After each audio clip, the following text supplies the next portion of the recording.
Step 1 is color correction. Depending on the intensity of dark circle, pick a color corrector that will hide and conceal. Orange and red help in concealing the dark circles. Before you do anything with a concealer, stop and set this with powder. It is not going to crease or cake. Tiniest bit of powder. Even it out, locking in the color corrector so it does not mix with the cream concealer. That's a game changer. Take the concealer on the back of your hand. Tiny dot of foundation, reducing the thickness of the concealer. Pick it up on a brush evenly like this and keep building till you have the desired coverage. Look at the difference between this side and this side. Drop your brush, go pee, poop, fight with your husband, but do not touch the under eyes. This will change your makeup game. If you see a little bit of concealer settling into the fine lines, take a Q-tip and just get rid of it. This was the excess concealer that was causing creasing. Foundation should be the easiest thing ever. If you take this much foundation, your face will be cakey. Foundation is not for coverage. Stay with me. Concealer is for coverage and foundation is for evening out your skin. Thin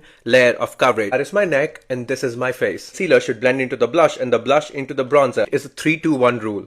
3 dots of blush, 2 dots of blush, 2 dots of bronzer on top of the blush and 1 dot of bronzer. Blush layer, transition layer and bronzing layer. Blending out the blush layer, blending out the transition layer, blending out the bronzing layer. Adding the color but also lifting and snatching the face. I like to make a serum bronzer. Even it out on the palm of my hand, the outer parts of my forehead into the hairline. Life gets tough, you skip the puff and you pick up a brush. Pick up the powder on the brush, dust off the excess, even the rest out. If you have fine lines and wrinkles, setting your under eyes like this actually does not shock your concealer. You're in your 20s and you want to bake and shake and get that soft blur effect, use a puff. Even out the powder on the hand, tiniest amount of powder under your eyes.